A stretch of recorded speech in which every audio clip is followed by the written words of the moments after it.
साथियों नमस्कार, स्वागत है आप सभी का इस वीडियो में। हम देख रहे थे सीजी टेट के सामाजिक अध्ययन में पूछे गए प्रश्नों को। इस क्रम में हम देख चुके हैं इकाई 2 अर्थात भारतीय सभ्यता व संस्कृति के प्रश्नों को। इसमें हम देखे थे भारतीय इतिहास के स्रोत, सिंधु घाटी सभ्यता और वैदिक संस्कृति से संबंधित प्रश्नों को। आज हम देखने वाले हैं इकाई 3 और इसमें देखेंगे हम मौर्य साम्राज्य तथा गुप्त साम्राज्य के बारे में। इसके टॉपिक पर बात करें तो राजनीतिक इतिहास और प्रशासक, भारतीय संस्कृति के प्रति योगदान, गुप्त काल में सांस्कृतिक उपलब्धियां और विश्व से भारत का सांस्कृतिक संबंध। तो चलिए चलते हैं हमारे प्रश्न की ओर। इस प्रश्न में शामिल है 2012 से 2024 तक के 34 महत्वपूर्ण प्रश्न जो कि इकाई 3 से संबंधित है। इस इकाई से कुल 4 अंकों के प्रश्न पूछे जाते हैं। इकाई 3 के प्रश्नों को हल करने से पहले हम हल कर लेते हैं इकाई 2 में दिए हुए वन लाइनर क्विज के प्रश्नों को। पहला था सामवेद किससे संबंधित है, तो ये संगीत से संबंधित है। सिंध का बाग या नखलिस्तान किसे कहा जाता है, तो मोहनजोदड़ो को। पहिए की खोज किस काल में हुई, तो ये नौपाषाण काल में हुई थी। कौन सा वेद गद्य एवं पद्य दोनों में है, तो यजुर्वेद। संस्कृत की प्रथम व्याकरण की पुस्तक का नाम अष्टाध्यायी है जिसकी रचना पाणिनि ने की थी। छठवां है सिंधु घाटी सभ्यता किस ऐतिहासिक काल से संबंधित है, तो आद्य ऐतिहासिक काल से। सातवां प्रश्न है वेद त्रयी में कौन कौन से वेद शामिल हैं, तो ऋग्वेद, सामवेद और यजुर्वेद। ये तीनों वेद जो हैं वेद त्रयी में शामिल हैं और अथर्ववेद जो है वो वेद त्रयी में शामिल नहीं है। आठवां है अमाजु किन महिलाओं को कहा जाता था, तो सही आंसर हो जाएगा जीवन भर अविवाहित रहने वाली महिलाओं को अमाजु कहा जाता था। तो ये रहे साथियों आपके क्विज के आंसर। अब चलते हैं हमारे इकाई 3 के प्रश्नों की ओर। चलते हैं हमारे पहले प्रश्न की ओर जो कि सीजी टेट 2024 पुनर्परीक्षा में पूछा गया था। निम्नलिखित गुप्त शासकों को उनके शासन के अनुसार कालानुक्रम में व्यवस्थित कीजिए। पहला है चंद्रगुप्त द्वितीय, दूसरा समुद्रगुप्त, तीसरा स्कंदगुप्त और चौथा है चंद्रगुप्त प्रथम। गुप्त वंश से उनके शासकों के कालक्रम को जमाने के लिए ऐसे प्रश्न अधिकतर पूछे जाते हैं, इसलिए इनके शासकों को कालक्रमानुसार याद रखना जरूरी हो जाता है। याद रखने के लिए हम एक ट्रिक का इस्तेमाल करते हैं ताकि आने वाले समयों में यदि ये प्रश्न पूछे जाते हैं तो हमसे आसानी से बन जाना चाहिए। याद रखने के लिए इसके शासकों के नाम को कोडिंग करते हैं। सबसे पहले आएगा श्री घटचंद्र समुद्र राम, और जब राम आते हैं तो चंद्र भी तो आते हैं ना, इसीलिए यहाँ पर चंद्र हो जाएगा। उसके बाद हो जाएगा कुस्कंद, और सबसे बाद में आने वाला मतलब भविष्य में आने वाला, और भविष्य में आने वाले को हम कहते हैं भावी। अब इसको यदि हम लोग डिटेलिंग पर चलते हैं, श्री का मतलब है श्रीगुप्त जो कि गुप्त वंश के आदि पुरुष थे और इन्होंने 3री शताब्दी के अंतिम समयों में प्रयाग के समीप कौशाम्बी में गुप्त वंश की नींव रखी। घट से है घटोत्कच, ये उत्तराधिकारी था। इसके पश्चात आता है चंद्रगुप्त प्रथम। आप देख रहे होंगे यहाँ पर चंद्र 2 बार आया है, इसलिए चंद्र प्रथम और ये चंद्र द्वितीय, तो ये है चंद्रगुप्त प्रथम। चंद्रगुप्त प्रथम को ही वास्तविक संस्थापक माना जाता है। अगले क्रम में आता है समुद्रगुप्त, फिर आएगा रामगुप्त, फिर चंद्रगुप्त द्वितीय जो कि विक्रमादित्य के नाम से प्रसिद्ध हुए। कु से है कुमारगुप्त, स्कंद से स्कंदगुप्त, भा से भानुगुप्त और वी से विष्णुगुप्त जो कि अंतिम शासक थे। इसके हिसाब से जब हम कूट को देखेंगे, चूँकि कूट वालों प्रश्नों को विलोपन विधि से बनाने में ज़्यादा उपयुक्तता रहती है, इसलिए हम इसके विलोपन के आधार पर ही इस प्रश्न को हल करेंगे।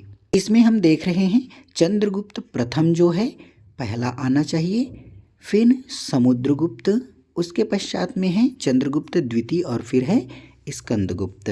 तो चंद्रगुप्त प्रथम जो है हमारा चौथे नंबर पे है, और चौथे नंबर के हिसाब से ए में आना चाहिए चौथा।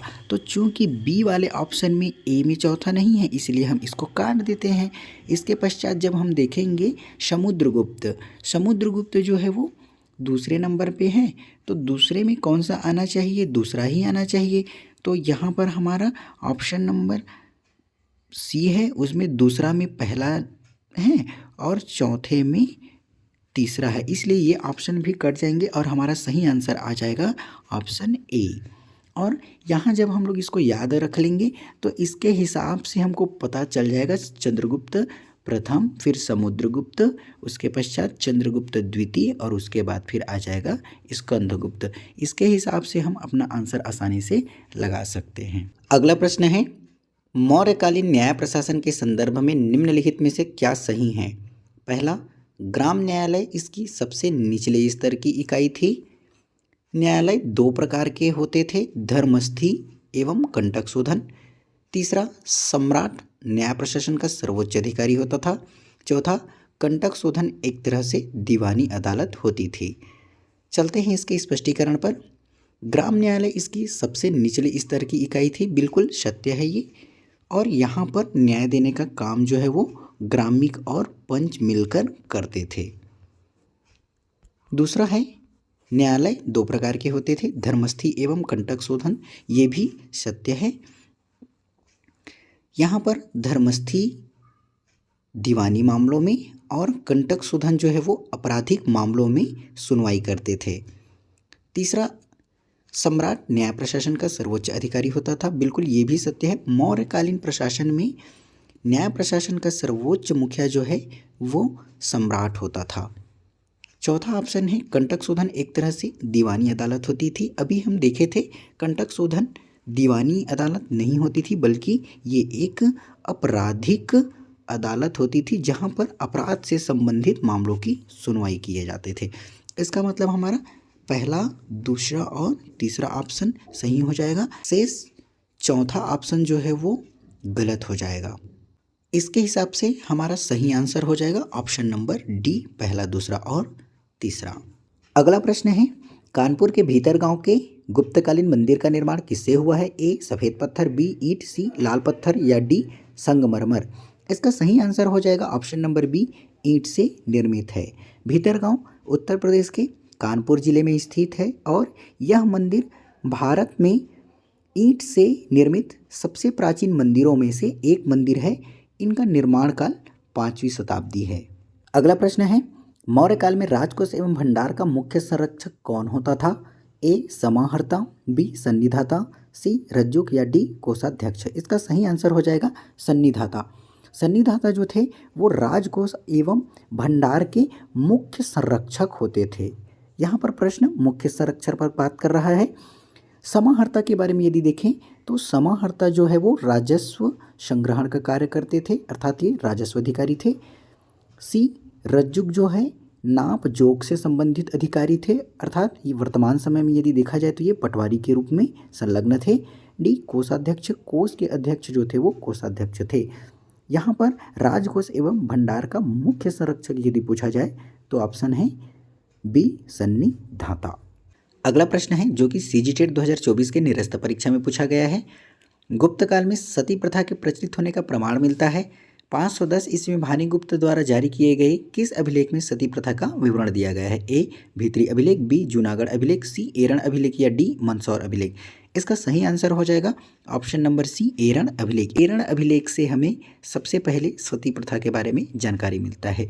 भीतरी अभिलेख जो है ये स्कंदगुप्त का अभिलेख है, जो कि उसके उपलब्धियों और विजय अभियानों के बारे में जानकारी देता है। जूनागढ़ अभिलेख जो कि रुद्रदामन का अभिलेख है, इससे हमको सुदर्शन झील के पुनरुद्धार का वर्णन मिलता है। मंदसौर अभिलेख कुमारगुप्त का है, साथ ही यह यशोवर्मन से भी संबंधित है। अगला प्रश्न है, सूची पहला को सूची दूसरा से मिलान करना है। एक तरफ दिया है शासक और अगले पक्ष में है उनको मिले उपाधि। ए, अशोक विक्रमादित्य, बी, समुद्रगुप्त प्रियदर्शी, सी, चंद्रगुप्त द्वितीय शक्रादित्य और डी है स्कंदगुप्त विक्रमांक। देखते हैं इन प्रश्नों को। अशोक को प्रियदर्शी के नाम से जाना जाता है, अर्थात ए में आएगा 2। इसका उल्लेख मास्की और गुर्जरा अभिलेख में मिलता है। समुद्रगुप्त को विक्रमांक के नाम से जाना जाता है।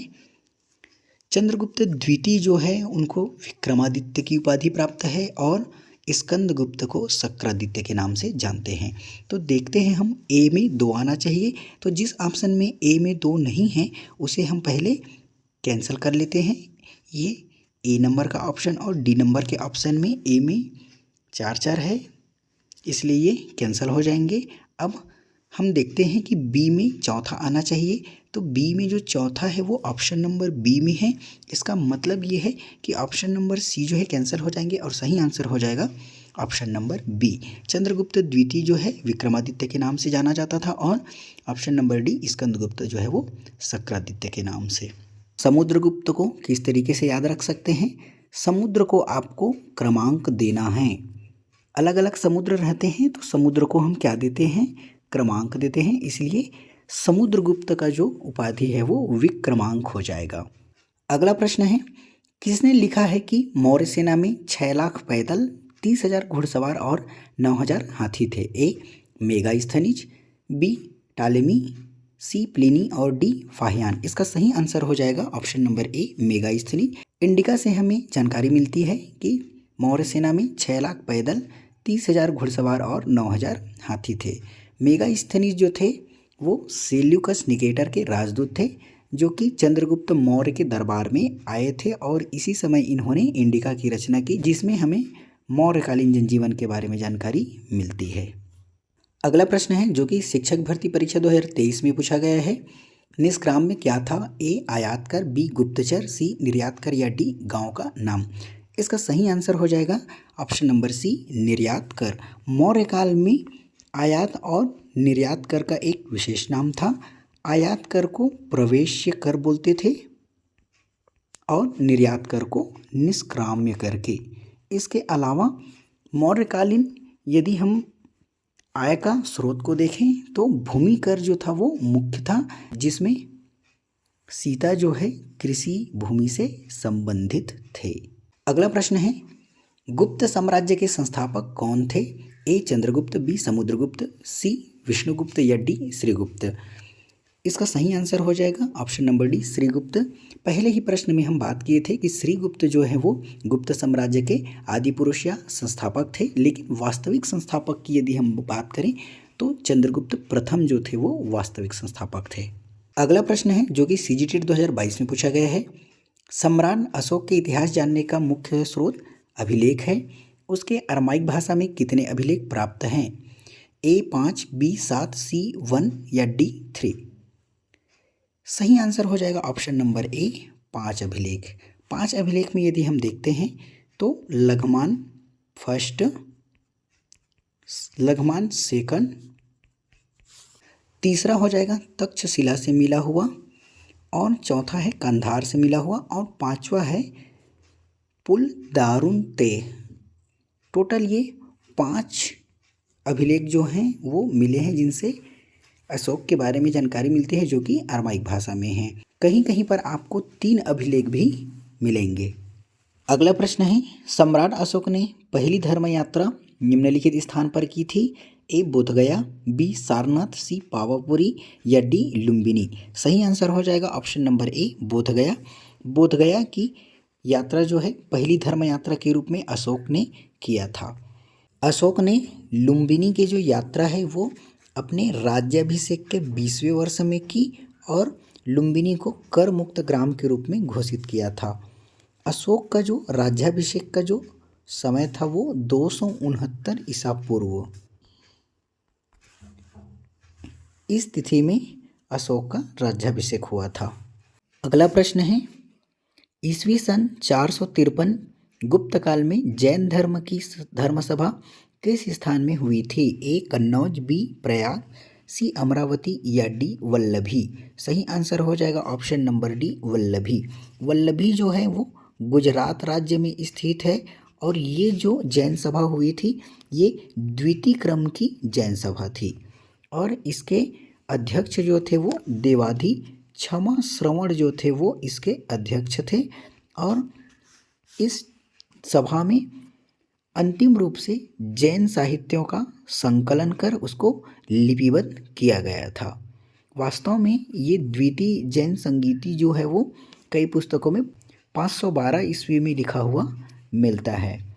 इसके पहली जैन संगीति जो है वो 300 ईसा पूर्व में, जो कहीं कहीं 322 ईसा पूर्व भी मिलता है, 300 ईसा पूर्व में चंद्रगुप्त मौर्य के समय में हुआ था और इनके अध्यक्ष जो थे वो स्थूलभद्र जो थे। इसमें जैन धर्म के 12 अंगों का प्रणयन किया गया था और साथ ही जैन धर्म 2 अलग अलग संप्रदायों श्वेतांबर और दिगंबर में विभक्त हो गए थे। श्वेत वस्त्र धारण करने वाले श्वेतांबर कहलाए और जिन्होंने वस्त्रों का त्याग किया वे दिगंबर कहलाए। प्रथम जन संगीति जो है वो पाटलिपुत्र अर्थात पटना में संपन्न हुआ था। अगला प्रश्न है, निम्नलिखित में से किस राजा ने दक्षिण पूर्वी एशिया के मलाया में भारतीय साम्राज्य की स्थापना की थी? A Samudragupta, B Shailendra, C Kanishka या डी महेंद्र। सही आंसर हो जाएगा option number B Shailendra. Shailendra ने दक्षिण पूर्वी एशिया के मलाया में भारतीय साम्राज्य की स्थापना की और अरब यात्रियों के विवरणों से इनके बारे में हमको जानकारी मिलता है। अगला प्रश्न है, कौटिल्य के अर्थशास्त्र के अनुसार क्षेत्रक किसे कहा जाता था?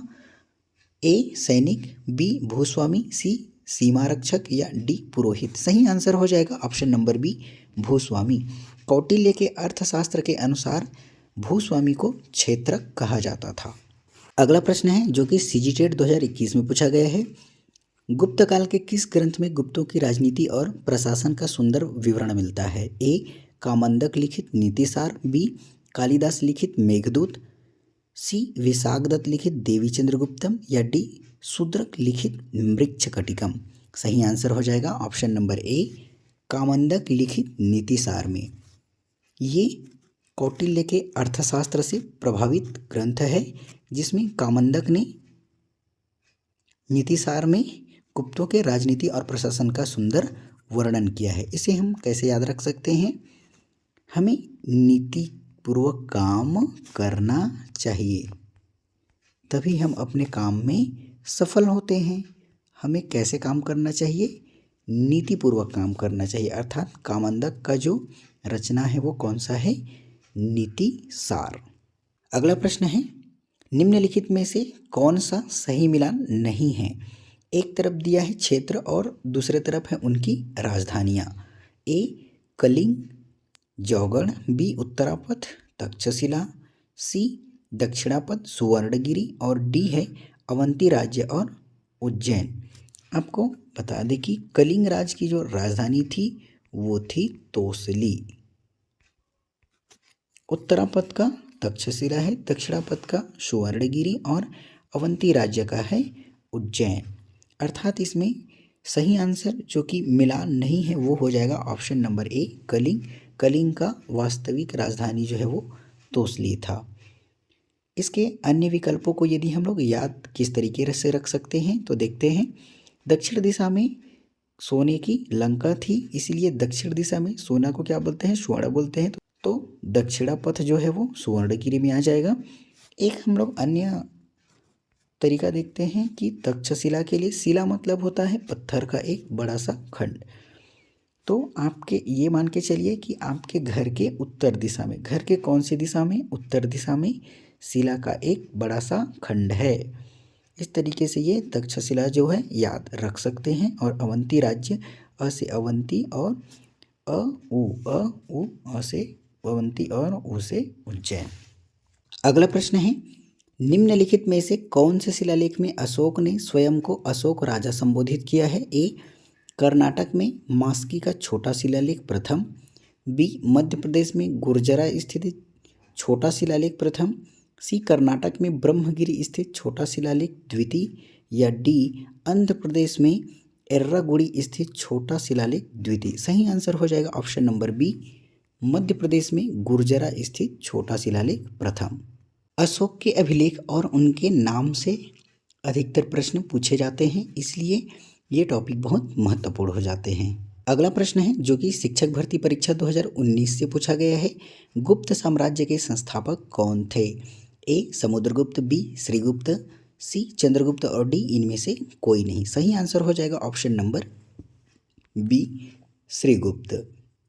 इसके पहले हम देखे थे कि श्रीगुप्त जो है वो गुप्त साम्राज्य के आदि पुरुष या संस्थापक के रूप में जाने जाते हैं, लेकिन वास्तविक संस्थापक जो हैं चंद्रगुप्त प्रथम को माना जाता है। समुद्रगुप्त जो है इन्हें 100 युद्धों का विजेता और भारत का जो है नेपोलियन के नाम से जाना जाता है। अगला प्रश्न है जो कि सीजीटेट 2019 में पूछा गया है। निम्नलिखित शासक गुप्त वंश के थे। समुद्रगुप्त, रामगुप्त, श्रीगुप्त और स्कंदगुप्त। इनका काल निर्धारण करना है हमको। काल निर्धारण से संबंधित सबसे पहले प्रश्न ही हमने किया है और उस प्रश्न में हम एक कोड के माध्यम से देखे थे कि आंसर क्या होगा। इसमें हम लोग उस ट्रिक को दोबारा नहीं देखने वाले, डायरेक्टली हम लोग आंसर पर चलेंगे। आपको बता दें कि जब कोड को हम लोग देखे थे तो वहाँ पर सबसे पहले हम देखे थे श्रीगुप्त को, मतलब यहाँ पर सी आना चाहिए पहला ऑप्शन। तो इस हिसाब से हम पहला वाला ऑप्शन को देखेंगे। पहले वाले ऑप्शन में ए है, इसका मतलब ये नहीं होगा। दूसरे ऑप्शन में बी है तो ये भी नहीं होगा, और डी वाले ऑप्शन में कौन सा है, डी है। तो इसका सही आंसर हो जाएगा ऑप्शन नंबर ए।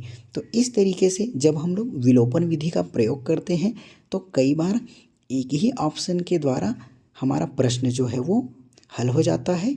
साथ ही जब हम इसके कोड पर बात किए थे तो हम देखे थे कि श्री घट चंद्र समुद्र राम, तो समुद्र मतलब यहाँ पर ए आना चाहिए और राम मतलब बी आना चाहिए और अंत में आएगा डी स्कंदगुप्त। आप देख सकते हैं CABD यही हमारा आंसर है। और जब हम किसी कोड को बना लेते हैं तो हमें वैसे कई प्रश्नों में फ़ायदा मिलता है। तो इस तरीके से आप ज़रूर अपने स्तर पर कोड बना लें ताकि ऐसे आने वाले अगले प्रश्नों को आप आसानी से हल कर सकें।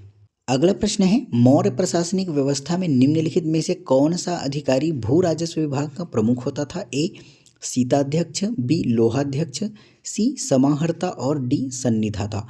सही आंसर हो जाएगा इसका ऑप्शन नंबर सी समाहर्ता। इसमें से सीताध्यक्ष जो थे वो कृषि से संबंधित अधिकारी थे। सन्निधाता जो थे वो राजकोष के मुख्य संरक्षक होते थे। अगला प्रश्न है, गुप्तकालीन संस्कृत रचनाएं एवं उनके लेखक। एक तरफ रचना दिया है और अगले पक्ष में है लेखक। ए है अष्टाध्यायी, अगली तरफ है लेखक वराहमिहिर, बी है मुद्रा राक्षस पाणिनि, सी है बृहत संहिता शूद्रक, डी है मृच्छकटिकम विशाखदत्त। हम देखे थे इसमें पाणिनि के द्वारा अष्टाध्यायी लिखा गया था। इसमें हम ट्रिक के माध्यम से देखे थे कि जब एक आदमी जो है वो पढ़ने बैठा था, वो 8 अध्याय पढ़ चुका था और 8 अध्याय पढ़ने के बाद में उनको बोला गया कि आप पानी पी लीजिए, तो उन्होंने कहा कि पानी नहीं चाहिए। इस ट्रिक से हम लोग देखे थे कि पाणिनि के द्वारा अष्टाध्यायी का रचना किया गया था। तो ए में 2 आना चाहिए। अब हम देखते हैं कि ए में 2 पहले वाले में नहीं है तो ऑप्शन काट देते हैं, दूसरे में भी नहीं है ये भी ऑप्शन काट देते हैं, तीसरे में नहीं है तो ये भी ऑप्शन कट गया और इसका सही आंसर हो जाएगा ऑप्शन नंबर डी। तो इस तरीके से विलोपन विधि के प्रयोग के माध्यम से हम अपनी सही आंसर तक पहुंच सकते हैं। इसके बाद में जब हम लोग देखे थे तो मुद्रा राक्षस के जो लेखक थे ये विशाखदत्त थे, मतलब बी में चौथा आ गया। आप देख सकते हैं बी में चौथा ही है। इस तरीके से बृहत संहिता जो है वो वराहमिहिर के द्वारा बताया गया था। इसमें कि वराह मतलब वराह का जो आकार होता है वो बड़ा सा होता है, वृहद होता है, इसलिए वराहमिहिर के द्वारा बृहत संहिता का रचना किया गया था। साथ ही वराहमिहिर के द्वारा ही पंच सिद्धांतिका का भी रचना किया गया था। मृच्छकटिकम जो है वो शूद्रक के द्वारा लिखी गई थी। इसका सही आंसर हो जाएगा ऑप्शन नंबर डी। अगला प्रश्न है, सीजीटेट 2017 से गुप्त शासन की स्थापना किसने की। यह रिपीटेड प्रश्न है। ए श्रीगुप्त, बी चंद्रगुप्त, सी समुद्रगुप्त और डी उपरोक्त में से कोई नहीं। इसमें हम बात कर चुके हैं कि इसका सही आंसर होगा ऑप्शन नंबर ए श्रीगुप्त। इन्होंने ही गुप्त वंश की स्थापना की थी। चंद्रगुप्त प्रथम ये वास्तविक संस्थापक थे, हम कई बार बात कर चुके हैं। और समुद्रगुप्त जो थे अपनी दक्षिण विजय अभियान के दौरान ग्रहण मोक्ष नीति का अनुसरण करते थे और इस नीति के तहत वे राज्यों को जीत जाते थे और जीतने के बाद फिर उनको स्वतंत्र रूप से छोड़ देते थे। अगला प्रश्न है, निम्नलिखित में से किस अभिलेख में अशोक ने मगध का प्रियदर्शी राजा का शब्द अंकित किया है? ए कौशाम्बी का शिलालेख, बी मास्की शिलालेख, सी सारनाथ स्तंभलेख या डी भाब्रू शिलालेख। वास्तव में इसका नाम भाब्रूगढ़ का शिलालेख है और यही आंसर है ऑप्शन नंबर डी। भाब्रूगढ़ के शिलालेख में अशोक ने अपना नाम मगध का प्रियदर्शी राजा अंकित करवाया है और यह हमें राजस्थान से मिलता है। ऑप्शन नंबर ए जो कौशाम्बी का शिलालेख है, इसका अन्य नाम रानी का अभिलेख भी है, रानी का अभिलेख। अगला प्रश्न है, निम्नलिखित में से कौन सी घटना मौर्य वंश के इतिहास क्रम की पृष्ठभूमि है? ए महावीर की मृत्यु, बी बुद्ध की मृत्यु, सी अलेक्जेंडर का आक्रमण या डी कलिंग युद्ध। इसका सही आंसर जो हो जाएगा ऑप्शन नंबर सी अलेक्जेंडर का आक्रमण। अलेक्जेंडर का आक्रमण जो है वो लगभग 326 ईसा पूर्व में हुआ और यही जो था वो मौर्य वंश के इतिहास क्रम की पृष्ठभूमि थी। महावीर की मृत्यु के बारे में यदि बात करेंगे तो इनकी मृत्यु जो है वो 527 ईसा पूर्व के आसपास हुई। कहीं कहीं इसे 468 ईसा पूर्व के रूप में भी दिखाई देता है। जन्म जो है वो 599 ईसा पूर्व। बुद्ध की मृत्यु जो थी वो 483 ईसा पूर्व और इनका जन्म जो था वो 563 ईसा पूर्व। कलिंग युद्ध जो था वो 261 ईसा पूर्व में हुआ था और ये युद्ध जो था वो अशोक के राज्याभिषेक के 8वें वर्ष में हुआ और इस युद्ध की जो जानकारी है अशोक के 13वें शिलालेख से मिलती है। इस कलिंग युद्ध में भीषण नरसंहार से अशोक का हृदय जो है वो परिवर्तित हुआ और अशोक ने धम्म को अपना लिया। अगला प्रश्न है, निम्नलिखित में से किस यूनानी शासक के साथ चंद्रगुप्त मौर्य ने वैवाहिक संबंध स्थापित किया था? A Herodotus, B Seleucus Nicator, C मिट्रोडोटस, डी अलेक्जेंडर। सही आंसर हो जाएगा option number B Seleucus Nicator. इसके साथ में लगभग 305 ईसा पूर्व में चंद्रगुप्त मौर्य का युद्ध हुआ था। इस युद्ध में चंद्रगुप्त मौर्य और सेल्यूकस निकेटर के बीच में एक संधि हुई थी और इस संधि के तहत सेल्यूकस निकेटर ने अपनी पुत्री का विवाह चंद्रगुप्त मौर्य के साथ में किया था और अपना राजदूत जो था मेगास्थनीज को चंद्रगुप्त मौर्य के दरबार में भेजा था। अगला प्रश्न है, सीजीटेट 2016 से पूछा गया, प्रयाग प्रशस्ति में निम्नलिखित में से किस गुप्त शासक के अभियानों का वर्णन किया गया है? ए चंद्रगुप्त प्रथम, बी समुद्रगुप्त, सी चंद्रगुप्त द्वितीय या डी स्कंदगुप्त। इसका सही आंसर हो जाएगा option number B Samudragupta. Prayag Prashasti अभिलेख जो है समुद्र के दरबारी कवि हरिसेन के द्वारा लिखा गया है और इसमें समुद्रगुप्त के विजय अभियानों का वर्णन मिलता है। इसके अनुसार समुद्रगुप्त के दक्षिण विजय अभियान के दौरान उन्होंने ग्रहण मोक्ष और अनुग्रह की नीति के तहत साम्राज्यों को जीतने के पश्चात उनको वापस लौटा दिया। समुद्रगुप्त को 100 युद्धों का विजेता, धरणीबंध और भारत के नेपोलियन के नाम से भी जाना जाता है। नेपोलियन को आप सनेकर के याद रख सकते हैं, मैं इसे इसी तरीके से याद रखता हूँ। ये संगीत प्रेमी थे। चंद्रगुप्त प्रथम जो थे गुप्त वंश के वास्तविक संस्थापक के रूप में जाने जाते हैं। साथ ही चंद्रगुप्त प्रथम ने ही गुप्त संवत की शुरुआत की थी। इन्होंने गुप्त संवत चलाया था 319 से 20 ईस्वी में और शक संवत जो कि 78 ईस्वी के हैं, इसके बीच में 241 वर्षों का अंतर है। ये प्रश्न में पूछा जाता है।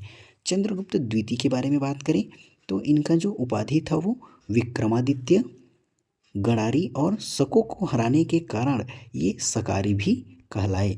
इन्हीं के काल में चीनी यात्री जो फाहियान थे वो आए थे और इनके दरबार में 9 रत्नों में कालिदास, वराहमिहिर और धन्वंतरी जो थे वो रहते थे। अगला ऑप्शन है स्कंदगुप्त। तो स्कंदगुप्त के बारे में हम देखे थे कि भीतरी अभिलेख जो है वो इन्हीं से संबंधित है और स्कंदगुप्त को इतिहास में म्लेच्छ कहा गया है और इन्होंने हूणों को पराजित किया, साथ में सुदर्शन झील का पुनरुद्धार किया। अगला प्रश्न है गुप्त साम्राज्य के पतन के लिए निम्नलिखित में से कौन सा मुख्य कारण था? ए हूण आक्रमण, बी उत्तराधिकार का युद्ध, सी वाकाटकों का उदय, डी इनमें से कोई नहीं। इसका सही आंसर हो जाएगा ऑप्शन नंबर ए, हूण आक्रमण जो था वो गुप्त साम्राज्य के पतन के लिए मुख्य कारण था। अगला प्रश्न है मौर्यकालीन इतिहास जानने के श्रीलंका के साहित्यिक स्रोतों के नाम हैं। ए कंग्यूर तंग्यूर, बी दीपवंश महावंश, सी बौद्ध स्रोत श्रुत सूत्र, डी उपरोक्त में से कोई नहीं। इसका सही आंसर हो जाएगा option number B, Dipavamsa Mahavamsa. इससे हमको मौर्यकालीन इतिहास के बारे में जानकारी मिलती है। अगला प्रश्न है जो कि सीजीटेट 2014 में पूछा गया है। नैनीताल झील को स्कंद पुराण में निम्नलिखित में से किस नाम से जाना जाता है? ए सप्तऋषि सरोवर, बी अगस्त्य सरोवर, सी त्रिऋषि सरोवर या डी पंचऋषि सरोवर। सही आंसर है इसका त्रिऋषि सरोवर। वास्तव में नैनीताल झील का जो निर्माण है 3 ऋषि पुलस्त्य, अत्रि और पुलहा, 3 ऋषियों के द्वारा जब ये एक यात्रा में निकले थे तब इनको जोरों से प्यास लगी और आसपास में पानी नहीं मिलने के कारण ये एक गड्ढा खोदे और मानसरोवर के जल को उसमें भर दिए और यहीं से नैनीताल झील का निर्माण हुआ, इसलिए इनको त्रिऋषि सरोवर कहा जाता है। अगला प्रश्न है समुद्रगुप्त के बाद चंद्रगुप्त द्वितीय मगध की गद्दी पर बैठा। उसने शकों को पराजित कर निम्न में से कौन सी उपाधि धारण की? ए महाराजा, बी चक्रवर्ती, सी सकारी विक्रमादित्य या डी महासम्राट। इसका सही आंसर हो जाएगा ऑप्शन नंबर सी, सकारी विक्रमादित्य। सकारी से आशय जो है शक प्लस अरि, शक प्लस अरि, तो अरि का मतलब होता है शत्रु। जो शकों के शत्रु थे वे सकारी कहलाए। इसके पहले वाले प्रश्नों पर हमने चर्चा किया था, साथ ही इनको विक्रमादित्य और गणारी का भी उपाधि प्राप्त था। अगला प्रश्न है जो कि सीजीटेट 2012 में पूछा गया है। निम्नलिखित में से कौन सा शहर मौर्य साम्राज्य की राजधानी थी? Option A Pataliputra, B Sanchi, C Sarnath या डी रतनपुर। सही आंसर हो जाएगा option number A Pataliputra. Pataliputra जो था वो मौर्य साम्राज्य की राजधानी थी और बाद में इसे चंद्रगुप्त द्वितीय जो है वो बदलकर उज्जैनी में ले जाता है। पाटलिपुत्र की स्थापना उदयीन के द्वारा की गई थी। ये हरियंक वंश से थे। ये प्रश्न बार बार पूछा जाता है, इसलिए आप इसे याद जरूर रखें। अगला प्रश्न है चंद्रगुप्त मौर्य का प्रधानमंत्री कौन था? ए बाणभट्ट, बी चाणक्य, सी संप्रति या डी घनानंद। सही आंसर हो जाएगा ऑप्शन नंबर बी चाणक्य। इसका अन्य नाम विष्णुगुप्त और कौटिल्य भी था और इसके द्वारा लिखा गया जो पुस्तक था वो अर्थशास्त्र था। इसमें मौर्यकालीन राजनीतिक जीवन के बारे में बताया गया है। चाणक्य ही कौटिल्य और विष्णुगुप्त के नाम से विख्यात थे और ये चंद्रगुप्त मौर्य के प्रधानमंत्री थे। घनानंद नंदवंश के शासक थे और इन्होंने जब चाणक्य का अपमान किया तो इनके अपमान के बदले लेने के लिए चाणक्य ने चंद्रगुप्त मौर्य को तैयार किया। अगला प्रश्न है किस मौर्य सम्राट ने जैन भिक्षु बनने के पश्चात सिंहासन त्याग दिया? ए चंद्रगुप्त मौर्य, बी अशोक, सी कुणाल या डी बिंदुसार। सही आंसर हो जाएगा ऑप्शन नंबर ए चंद्रगुप्त मौर्य। चंद्रगुप्त मौर्य ने जैन भिक्षु बनने के पश्चात में अपना सिंहासन त्याग दिया और ये भद्रबाहु के प्रभाव में आकर जैन धर्म ग्रहण किए और जैन धर्म ग्रहण करने के पश्चात ये श्रवणबेलगोला चले गए और यहाँ पर इन्होंने संलेखना विधि के द्वारा अपने प्राण त्याग दिए। अशोक जो थे ये बौद्ध धर्म को ग्रहण किए और बिंदुसार जो थे वो आजीवक संप्रदाय को अपनाए। अंतिम प्रश्न है, सम्राट अशोक ने बौद्ध धर्म के प्रसार के लिए श्रीलंका किसे भेजा? ए बुद्धगुप्त, बी अश्वघोष, सी वसुमित्र और डी है महेंद्र। इसका सही आंसर हो जाएगा ऑप्शन नंबर डी। सम्राट अशोक ने बौद्ध धर्म के प्रसार के लिए महेंद्र को भेजा। महेंद्र उनके पुत्र थे और अपनी पुत्री संघमित्रा, इन दोनों को श्रीलंका भेजा। इसके साथ ही आप मौर्य साम्राज्य के कालावधि जो कि 322 से 184 ईसा पूर्व है, इसे जरूर याद रखें। और इसमें अशोक का कालावधि जो है वो 273 से 232 ईसा पूर्व है। अशोक का जो राज्याभिषेक है वो 15 वर्ष 6 माह की आयु में हुआ था। तो ये रहे साथियों आपके टॉप 34 प्रश्न जो कि गुप्त एवं मौर्य साम्राज्य से संबंधित थे। कुछ प्रश्न जो हैं इसके पहले ही भारतीय समाज और इकाई 2 भारतीय सभ्यता वाले टॉपिक में हो चुके हैं, इसलिए उनको दोबारा नहीं लिया गया है क्योंकि वे ऐसे प्रश्न थे जो लगभग दोनों टॉपिक के अंतर्गत सम्मिलित थे। इसके साथ ही हम पिछले यूनिट की तरह एक वन लाइनर क्विज देखते हैं। आप सभी इनके आंसर को कमेंट बॉक्स में ज़रूर साझा करें। पहला है, कलिंग युद्ध कब हुआ? दूसरा, अशोक का सबसे छोटा अभिलेख कौन सा है? तीसरा है, अशोक के अभिलेखों को पढ़ने में सर्वप्रथम सफलता किसे मिली? चौथा, आजीवक संप्रदाय के प्रणेता कौन थे? पांचवा, सीताध्यक्ष किस अधिकारी को कहते थे? छठवां है, देवरानी जेठानी मंदिर तालागांव के किस काल से संबंधित है? सातवां है, फाहियान किसके काल में भारत आया था? और आठवां है, धन्वंतरी की रचना कौन सी है? साथियों, इन प्रश्नों के उत्तर आपको कमेंट बॉक्स में साझा करने हैं। अगले वीडियो में हम इन प्रश्नों के उत्तर पर जरूर चर्चा करेंगे। धन्यवाद।